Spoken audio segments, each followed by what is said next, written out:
A $3.5 billion build, bankruptcy, foreclosure, and quite possibly the greatest recovery in the American hospitality industry, leading to the only Michelin key in this city. The Fontainebleau Hotel was meant to redefine luxury in Las Vegas, and many of you have asked to review this hotel. So here I am, seeing what it's actually like to stay here.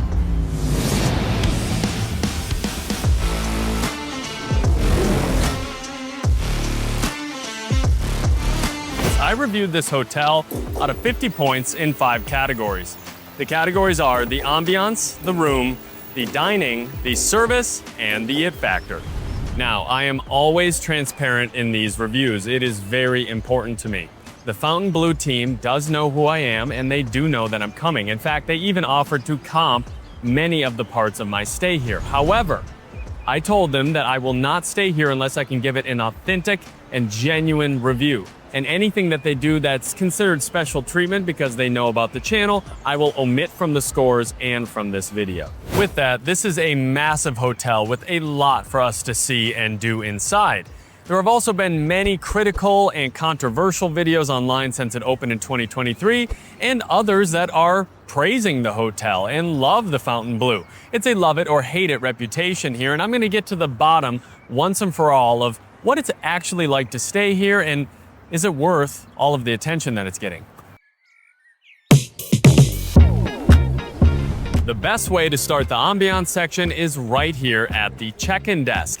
Now, this is the standard check-in desk, which is far different than the VIP check-in. Here in the standard check-in, no one is available to get your car door, help you with your luggage, there's no welcome drink, there's no water when you first arrive, they just give you your room card and wish you good luck. Things change dramatically as soon as you go into the VIP check-in doors, and we're gonna see that next, but this check-in process feels more like a conveyor belt, like many other hotels in Las Vegas, just due to the sheer number of people checking in and checking out at any given time.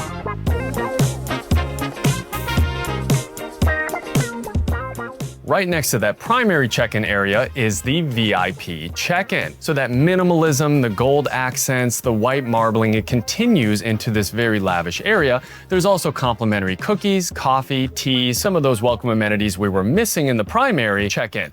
Now, while we're here, I want to tell you a little bit about the Fontainebleau membership program. So there are 4 different tiers to membership here. Everyone starts as a blue member, then it's silver, gold, and royal. So when you're a royal tier, you're definitely getting royal treatment. That's not as much the case at the primary check-in.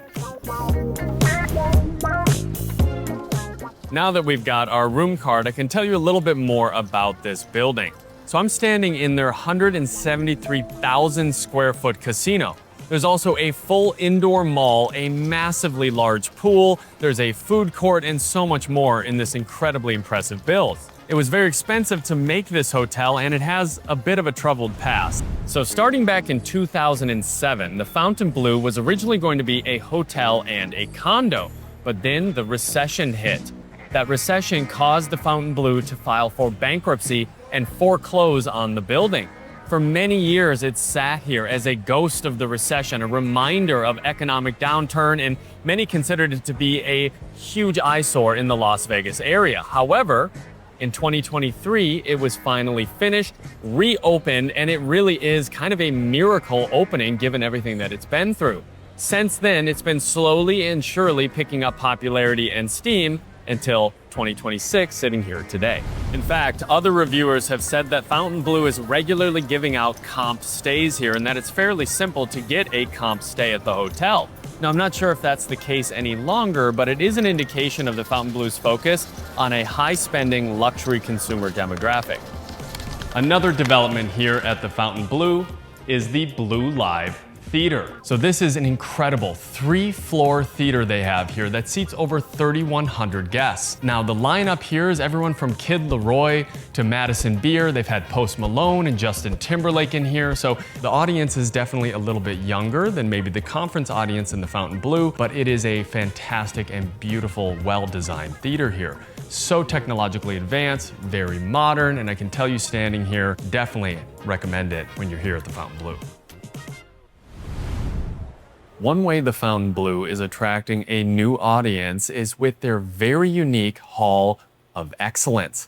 So this museum right on site at the hotel was co-created by Tom Brady, Jim Gray, the sports commentator and the owner of this hotel. It's one of the most exceptional collections of memorabilia and pieces of achievement that I have ever seen, maybe that ever existed.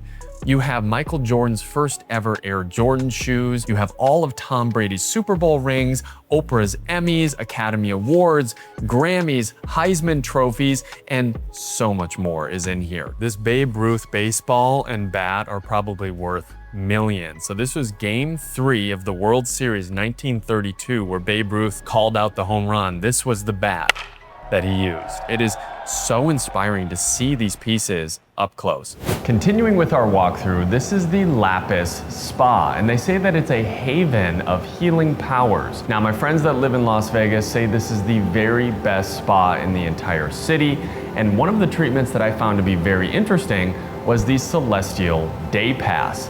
So for about 4 hours, you can come in and try the snow shower, the sauna, the jacuzzi, and of course, the cold plunge. Sitting in their co-ed lounge, it really reminds me of the Amman Tokyo.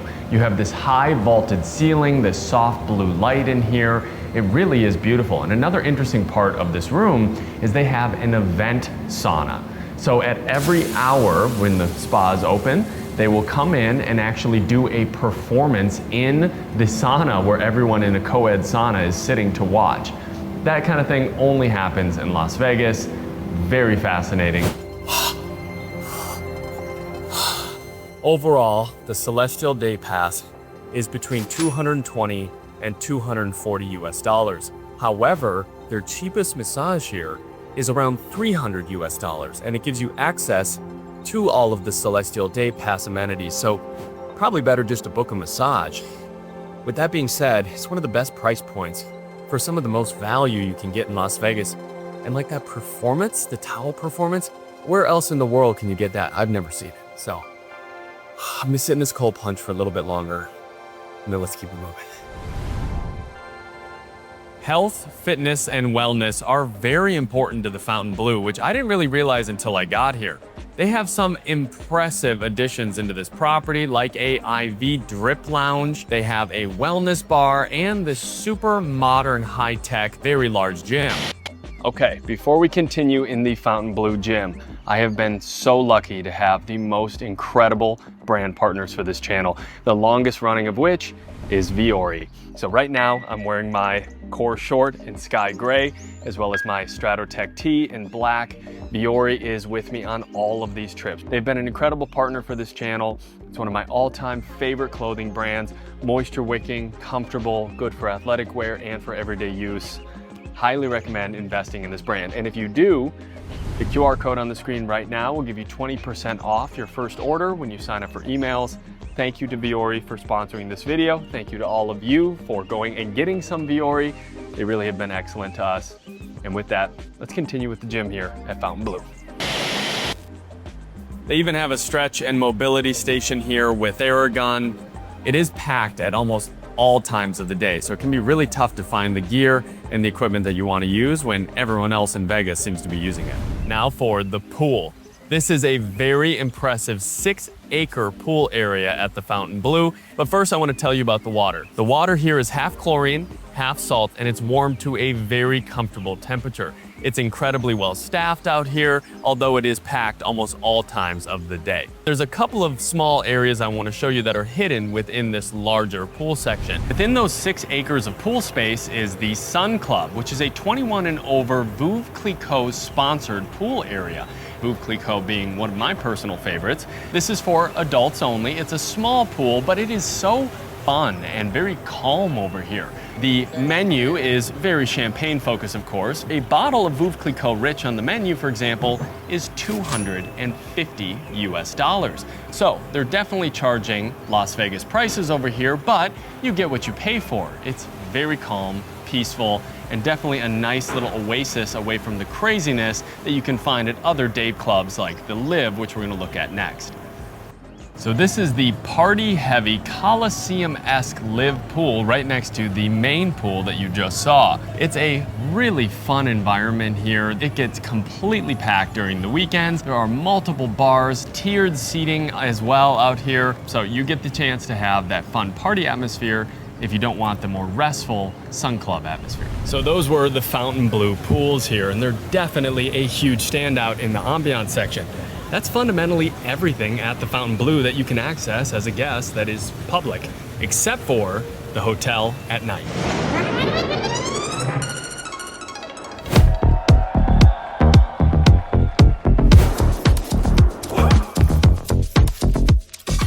This review would be 2 hours long if I showed you every single thing inside this massive property. So just trust me when I tell you it is humongous. There's marble all throughout. Getting lost is very common, and some online have said that it feels a little bit soulless in there, but if you ask me, I actually think the theme of luxury is working really well for the Fontainebleau. Now it's time for the ambiance score. So as you already saw throughout this review so far, this is an incredibly beautiful property. I mean, really well done. It competes with the Wynn, the Encore. It is massive, and you could stay here for a week and have something new to do every single day. You'll really never get bored. There's also something here for every type of traveler. You have the conference right next door. You have the more luxury, slow outdoor spaces like what we saw at the pool. And then you have the party spaces like the theater, the headline venues, and the live area at the pool, which are all catered to a younger demographic. But that leads me to one of my few criticisms in the ambiance segment. I feel like Fontainebleau doesn't really have a clear sense of what it is and who it's for yet. You have the conference guests, you have the luxury traveler, and you have this young demographic looking to party in Vegas, and they don't all blend together very well. I think that with time, Fontainebleau will really figure out exactly who they're catering to, but for right now, it leaves guests like myself wondering really who is this for, and you look around and it is a hodgepodge of different types of guests.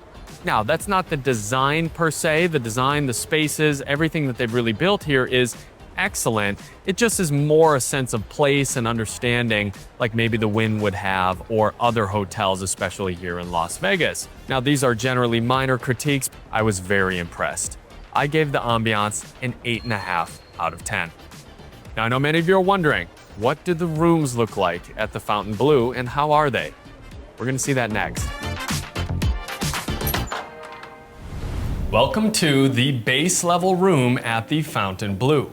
So there are 3,644 rooms in this hotel, and the room card looks like this. I think it's a really nice maroon with gold accents, one of the better ones in Las Vegas. This room goes anywhere between $200 to $600 per night. As you know, in Las Vegas, the price can vary wildly based on weekends or events. There's not a ton to see in here, but I do want to show you a couple of the shortcomings first. So if you move this over, you'll notice that the outlets here doesn't have that nice flush look with the countertop. Those little details continue throughout the room, and I'll point them out as we go through. It's just things that are missing. When you have over 3,000 rooms in a hotel, it can be really difficult to maintain that. We're not through it yet. Let's go take a look at the bed. Over here, you have a large, very comfortable looking king-size bed. You have the Fontainebleau logo on the tiny throw pillow here, and 4 very soft plush pillows. We won't know how the bed actually is until I sleep on it tonight and give it a full review in the morning. In the meantime, let's head to the mini bar.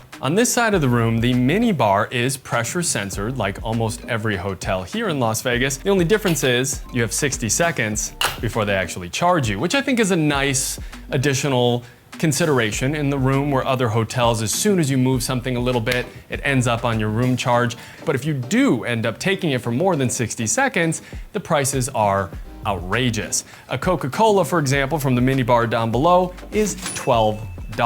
That is the highest price that I've seen for sodas in a room on this channel so far. It's a pretty standard mini bar with some nice additions that you don't always see, like Topo Chico, which happens to be my favorite sparkling water brand. There's some pre-mixed cocktails in here, and then your standards. You might be thinking to yourself, if you get food downstairs or you have leftovers, where would that fit in this fridge? And you're gonna be charged for anything that you move.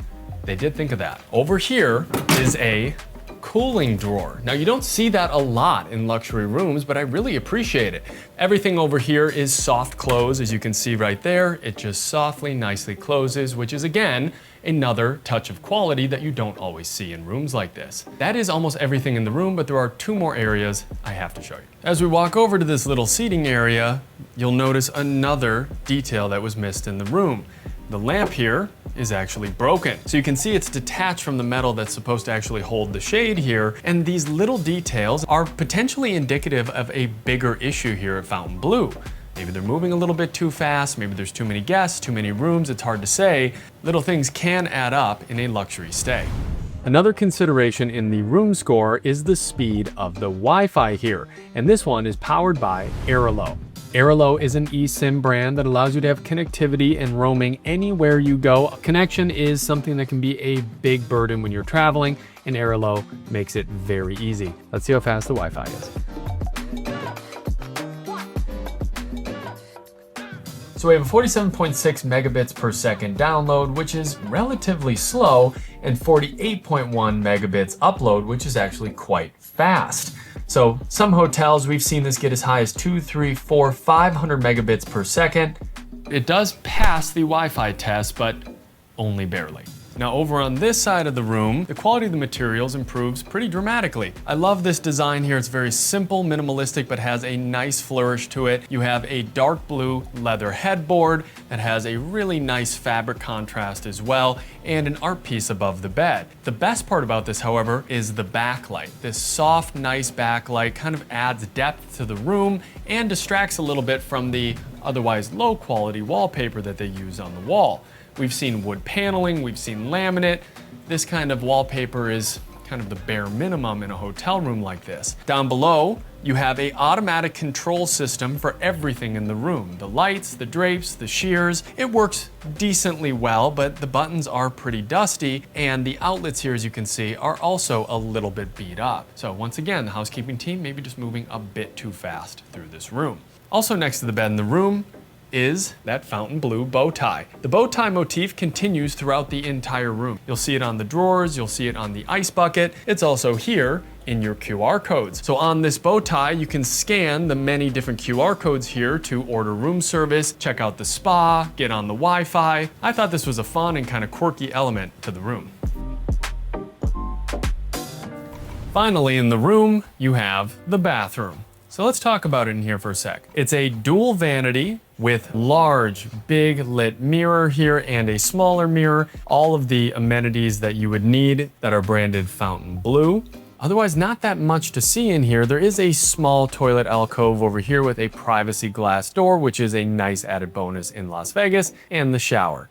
And you know what that means. It's time for the shower test. The shower test is 3 criteria points. That is the size, the ease of use, and the pressure. Speaking to the size first, excellent use of space in here. You have a ton of space for your shower.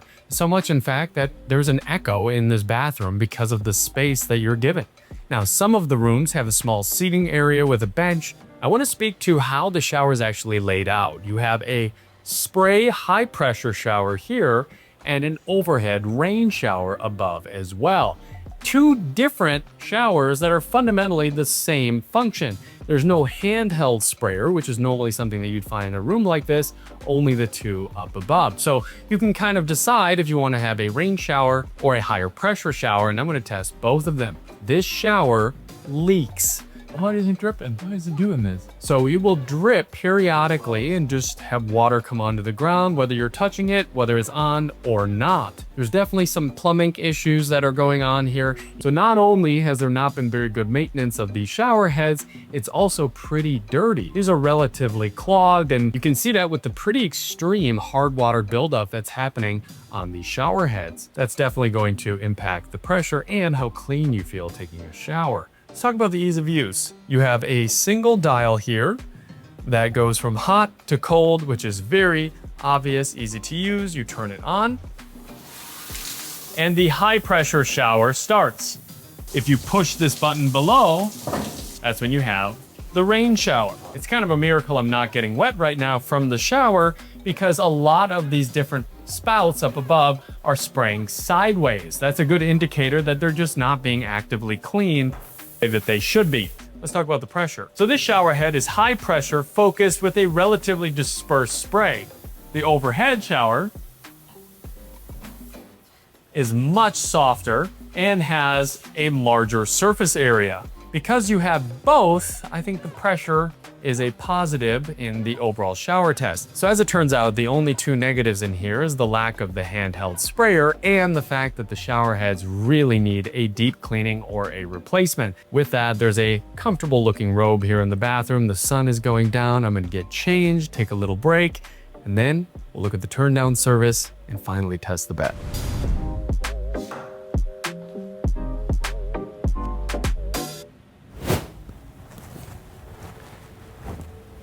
It has now come time to sleep in this bed, but before I do that, I want to do two more things in this room.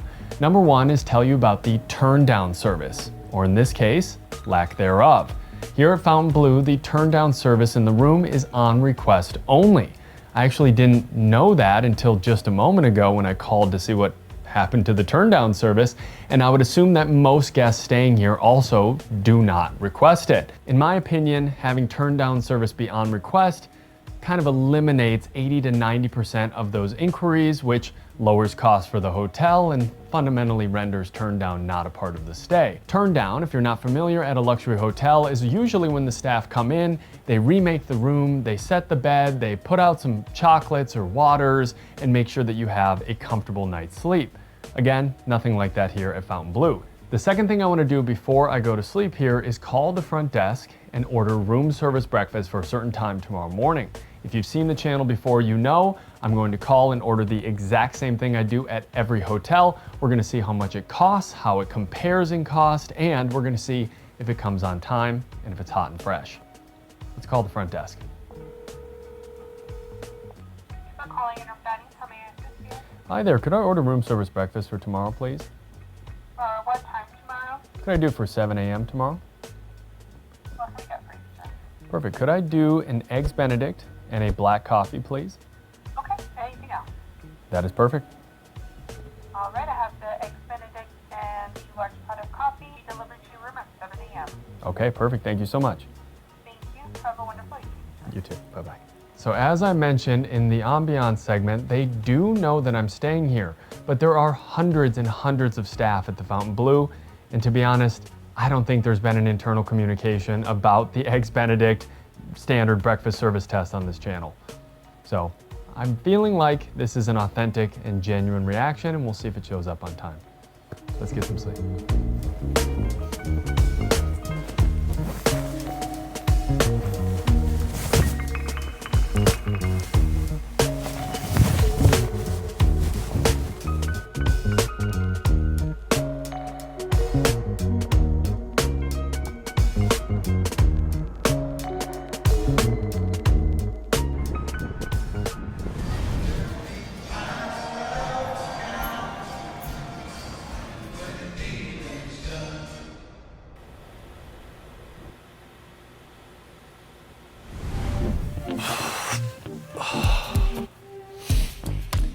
Okay, the Fontainebleau bed.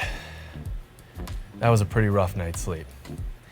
It's a lumpy mattress, at least this one is, so it was a little bit tough to find a good position that felt comfortable.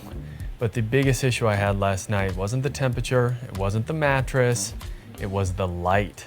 So I found that the drapes actually mechanically are not aligned correctly, and so they don't really close all of the way. And if the drapes don't close all of the way, the blackout function doesn't really work, so a ton of light pours into the room. I don't know about you, but I need to sleep like it's a cave, and that just wasn't the case here, so I didn't get the best night's sleep. You know, those mechanical issues, the little things that just need fixing, you can add the drapes to that list as well. With that being said, overall comfortable bed, but maybe other rooms are a little bit different. This one, that definitely affected my sleep. It's time for the room score. So this is normally the part of the review where I would make a coffee in the room and give it a room score. But there is no coffee machine in here, which is just odd for a luxury hotel. Although it is overall comfortable, generally speaking, those things just start to wear you down over time, especially if you're staying for a longer period of time for a conference, for example. The fact that the drapes don't actually close all the way, the hard water buildup in the shower, fixtures like this light next to me having a bulb that is out, for example, there's just quite a lot of that in this room. The maintenance really needs to be taken a look at, and the housekeeping really needs to be flagging those things. Beyond that, however, there are quite a few positives in this room. As I mentioned, the room gets quite cold at night. The mini bar has diverse offerings that are similar to what you'd find at the Wynn, although the price is very high. That's more in the value later in this review. But there are no waters in here. There's no welcome amenity, and although some of those things are service-related matters, it also makes it less comfortable than what you'd expect at this price point. If you consider everything, however, and the quality design of this room, I gave it a 6.5 out of 10. Fontainebleau is renowned for having some of the best dining in Las Vegas. Far too many restaurants to cover in one review. I cannot wait for this next section. I have been looking forward to the dining segment this entire review. Now, there are many different types of travelers who might be coming to Las Vegas, so I'm here with a very special guest, my cousin Josie. Hi, everyone. So Josie is in her early 20s. She's gonna be looking at these restaurants today from the perspective of someone maybe coming for spring break or with a group of friends, and then I'm going to review the restaurants like always. I picked my favorite spots, some of the most popular and the most well-known.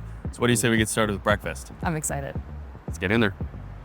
Good morning from La Côte. This is our first stop in the dining segment. It is a Mediterranean breakfast here today. The hours are only from 10 to 11 a.m. and there are only 4 things on the menu. So we didn't have many options. We picked 2 that apparently are the most popular. All right, so Josie, have you been to Las Vegas before? I have, yes.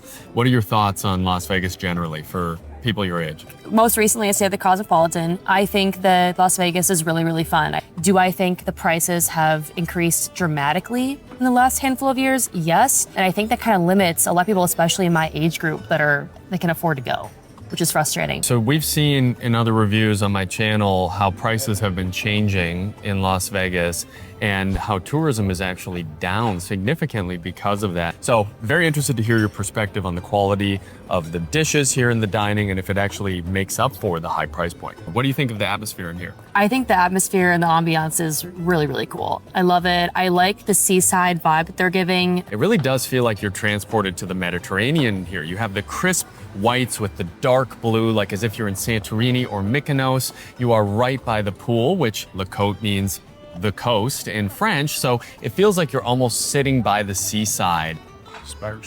Wow. Very nice. Look at that. Thank you so much. Thank you. Wow.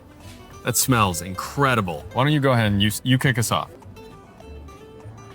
Really, really good. The eggs are done well. I'm not a huge fan of the tortilla itself. I don't know if it's whole wheat or what's happening, but that kind of took away from it a little bit. The actual contents of the burrito are really, really, really good. So I got the Spanish torta here. So there's some melted cheese on top. I will say both of these were set down and the smell filled the entire restaurant. Put a little bit of this on here. Let's give it a shot. It's not what I was expecting at all for this one. So it's actually layered potato in here with a smoky garlic aioli that they have on the side. The potato is really overpowering. It's a very starchy dish. I don't know if I would order this one particularly again. One thing I will say is that in a theoretical sense, if I were to come here with my girlfriends, I think the very tight window being from 10 to 11, my girlfriends, we take a long time to get ready. We're not always on time. I worry that we would miss that deadline entirely. And secondly, for the most part, if one of us, there's nothing on the menu, if one of us doesn't like any of those items, it's also really hard to get all of us to come here. I'm not sure that me and my girlfriends would come here, unfortunately. So if you're staying at the Fontainebleau for a long period of time, it's unlikely you'd want to come back here again for breakfast unless you love the dish. La Côte is really meant to be a poolside, quick grab restaurant here. Yes, they do have breakfast, which is when I decided to give this a try, but they're also popular for lunch as well. Well, Josie, I'm so glad you're enjoying the burrito. I'm gonna let you finish that. Up next, Josie doesn't know any of the restaurants we're gonna be going to in this segment at all, but I hope you have an appetite today. I do. I love surprises, so looking forward to it. All right, before we go to lunch, I told Josie we have to stop at a cafe here called Chez Bon Bon because they have some very interesting looking croissants. You know how much I love croissants. Josie knows that as well. I love croissants. There's a lot of pastries here that look really, really good. There's one croissant that's standing out to me. You guys will see momentarily, but I'm excited. Okay, I'm gonna let her choose. Let's see. Okay, Josie, so for all of you watching, we each got something the other person doesn't know. So Josie, I'll give you yours first. Let me trade here. Okay. Here we go. No way. Okay, so it looks like, I'm guessing pistachio. Look at that. Oh my goodness. It's a flat croissant. Did you know that I love pistachio? I actually Gelato, everything I get, Did not know Dubai that. chocolate, yes. Well, you're gonna have to try I'm it. pumped. Wow, it's like a cookie. It is, basically. It's great. The croissant's amazing, crunchy, pretty sweet. It's a really sweet croissant. I don't mind that. And then the pistachio like flavors at the end really ties it together. Wow. I give it like a 10 out of 10. Before I try that, I gotta see what you got me. Kind of stuck to the theme here. Let's see how well Josie knows me. Oh, look at that. Very good. Raspberry Fontainebleau bow tie croissant here. Great call. Yeah. So again, sticking with the Fontainebleau theme. Yeah. Incredible. She should do this more often. There you go. Let's give it a try.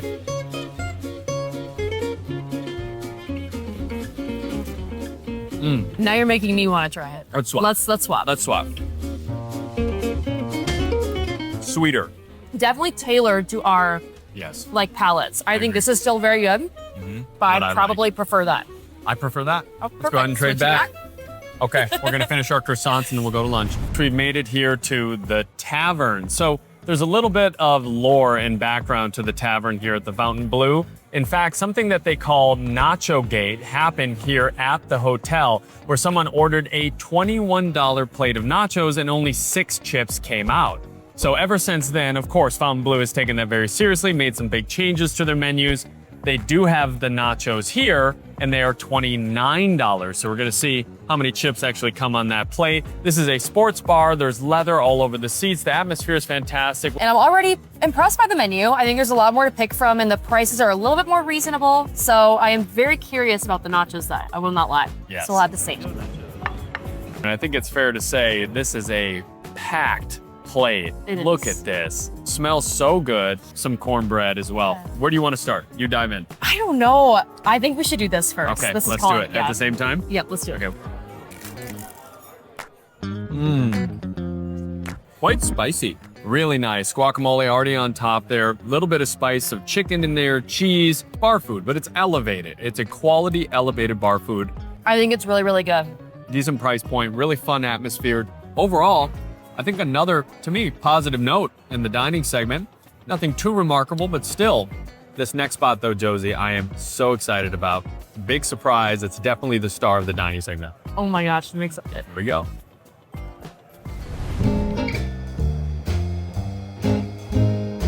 It has come time for the main event in the dining segment. This is Don's Prime, the high-end steakhouse here at the Fontainebleau. So there are some things on this menu that, for example, the A5 Japanese Wagyu here, an 8-ounce is $625 before tip, before tax. I think that's pretty eye-watering for anyone watching this. Yeah. However, the server did say there is one thing on the menu that we absolutely have to try tonight. I don't always show the bread on the channel, but this one, I mean, It looks I feel like we have to. delectable. Yeah. So this is a popover bread that has a croissant-like consistency on the inside. I feel like you got to do the honors and do the first pull there. You think? Okay. Wow, It smells amazing. that's gonna be nice. Oh my goodness. Whoa. Crunchy, soft, extremely flavorful.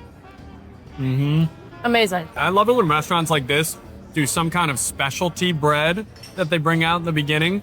You know, I think the days of just your average loaf cut with some butter are gone at a steakhouse. You really got to do something a little bit more inventive. So before the main course arrives here tonight, how do you think the service has been in the restaurant? I think it's been exemplary. I feel like they've tended to us really, really well. I thought it's been amazing so far. And they keep bringing out bread, so this is We this is can't our help ourselves. second plate of bread.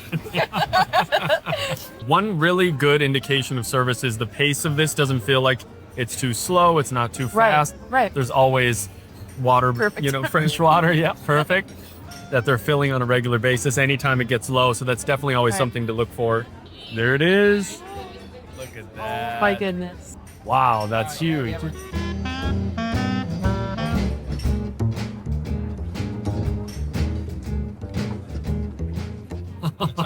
Thank you. That's incredible. Enjoy.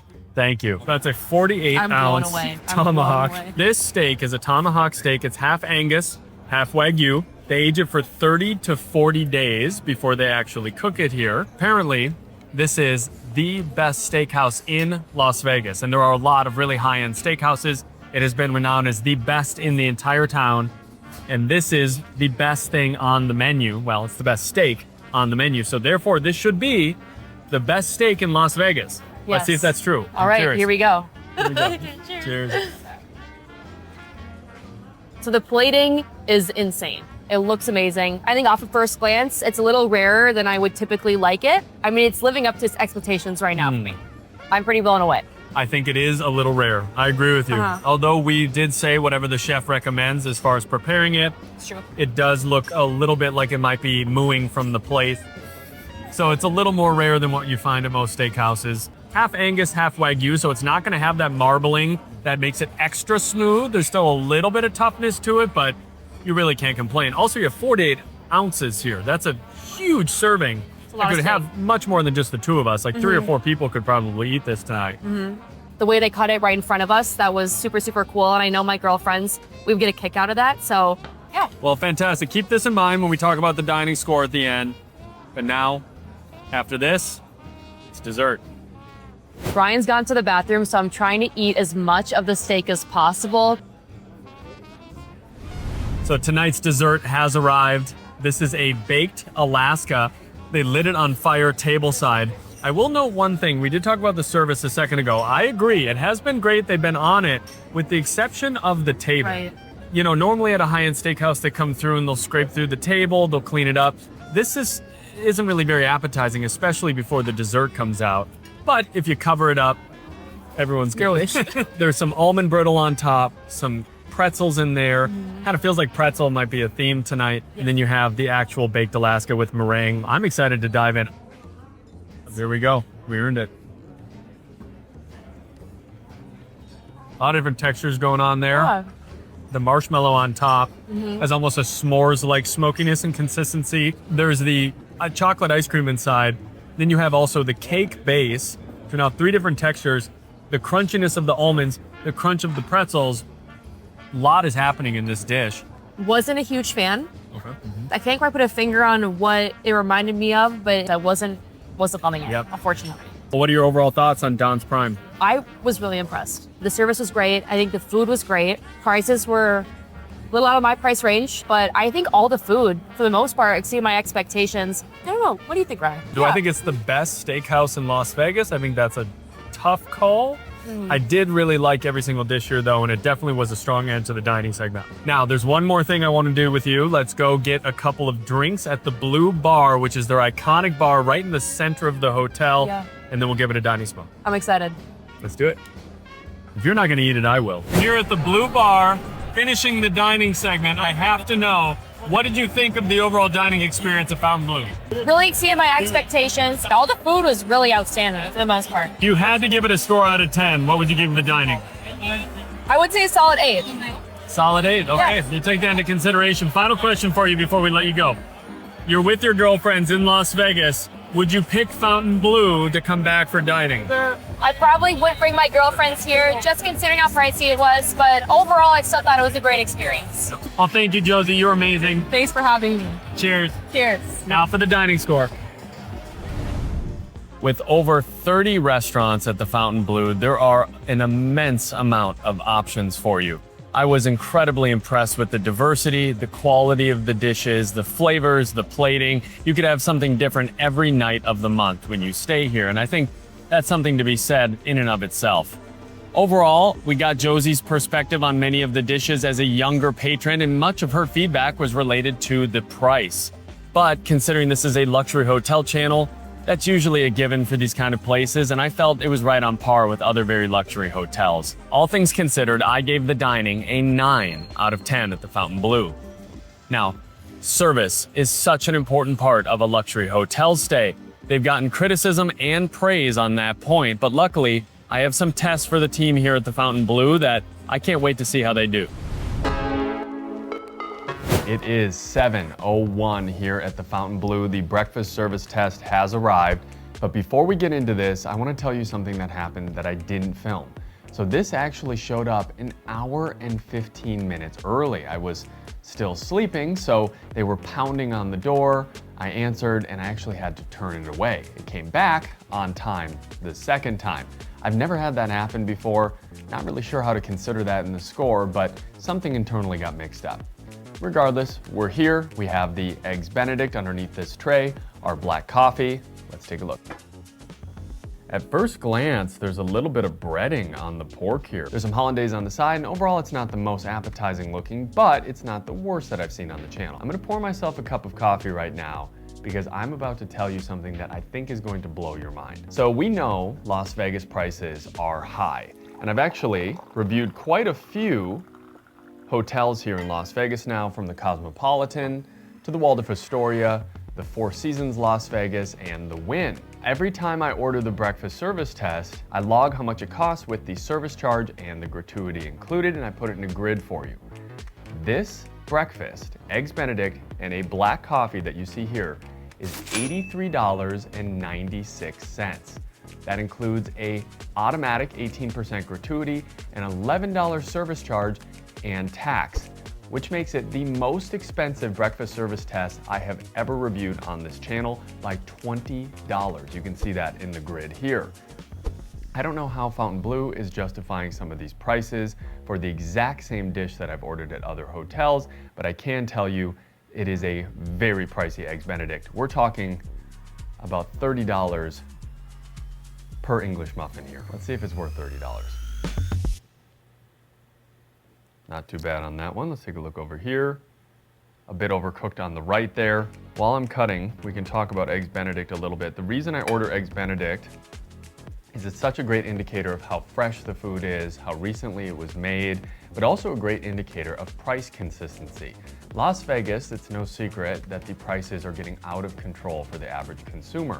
But having reviewed dozens of luxury hotels in top locations around the world, major metropolitan cities, all the way to far off resorts that are secluded in the mountains, not a single one has charged as much as Las Vegas.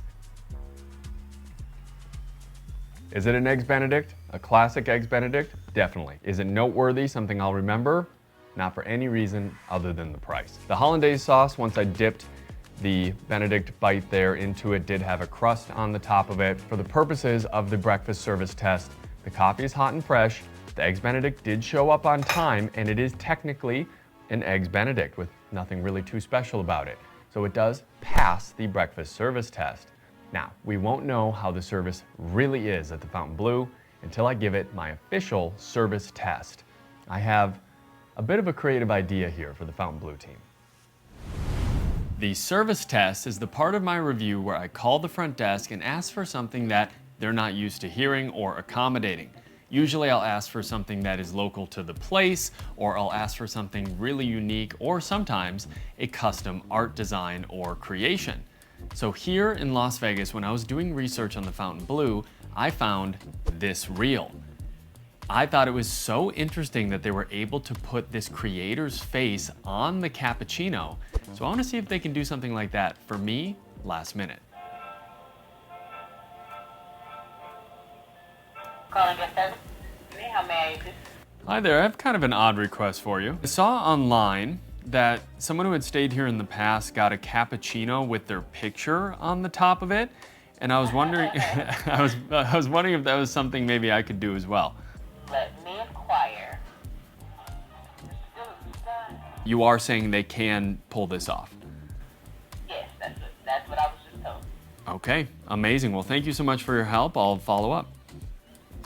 Thanks for calling guest services. Enjoy your stay. All right, appreciate it. Bye-bye now. So I'm going to go now, walk around the hotel a little bit, talk about the service generally, and especially the places that you didn't see on camera, and then let's see how they facilitate that coffee request. I think I'm gonna have to actually go to the cafe to get it. I definitely could use some coffee, so let's go. So, in my experiences interfacing with staff here, some of them were extraordinarily kind and went out of their way to show me the restroom or walk me from place to place, and others kind of felt like Las Vegas service, which is they're dealing with all different types of personalities, all different types of scenarios, and sometimes that can make people a little bit jaded, and when they meet a new guest, they're not always in the position to give them the best, most hospitable welcome. That was my experience at the front desk. It was my experience in a couple of the interactions that I had. I think if any of us had to do that, you might feel a little bit annoyed by the end of the day as well. But generally speaking, overall, it was pleasant. And obviously everyone working here in Las Vegas works very hard. The only other negative that I noticed is there wasn't a lot of personalization to this stay. From the note in the room being missing to not calling me by my name or knowing my name anywhere that we went, including for places that I had a reservation.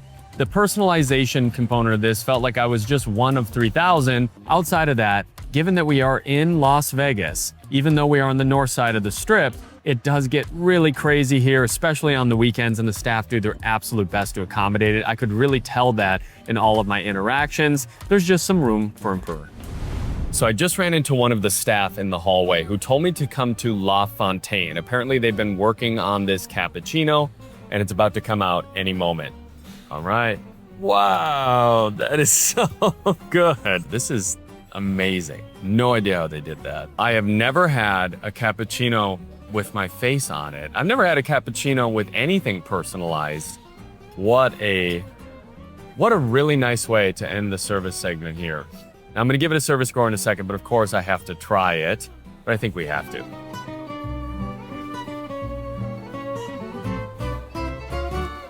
I'm very good. That is good. Incredible. Well, now that we've got our cappuccino, we can have a little coffee talk about the service score. So, the service score is a tough one to give. It always is, because the staff here are so kind and thoughtful, but there were some major service issues in the check-in process, the welcome amenities, the turn-down service that just made it not as competitive as other high-end luxury hotels that I've reviewed on this channel. The breakfast service test did come an hour and a half early, which was a little bit odd. I haven't really had that happen on the channel either. However, the interactions that I did have with the staff here were very pleasant, other than that initial check-in experience, and the service test was passed with flying colors. So I gave this service a 7 out of 10. Wow.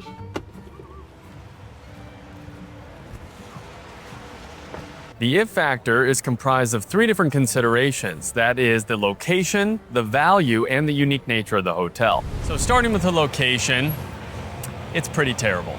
You're on the north end of the strip, you're walking distance to the Sahara and Circus, which tells you all that you need to know, and honestly the hotel is perfect for convention access if that's what you're here in town for, but if you want to be in the heart of the action in Las Vegas, you're going to be pretty far away from it, needing an Uber or a house car to take you there. So if you're a VIP and you have a host here at Fontainebleau, you do have access to this Escalade that can take you into the strip, but if you are here like a normal guest at the Fontainebleau, the 3,000 other rooms in here, you're probably going to have to walk a few miles or take an Uber or a car over to the center. Although they are growing in the young, high-spend demographic, most of the traffic that I saw here during my stay was from conferences. In fact, during my stay, I heard that the over 3,000 rooms here were nearly at, if not at, capacity. So I watched some reviews online before I came here that said that the hotel was empty. And that's definitely not the case. Yes, it's a little more subdued and quiet than maybe staying mid-strip, but it was absolutely busy during my stay, without a question. Now, that might be different on days that there aren't conferences happening. What makes this hotel so unique is that it is a true underdog story.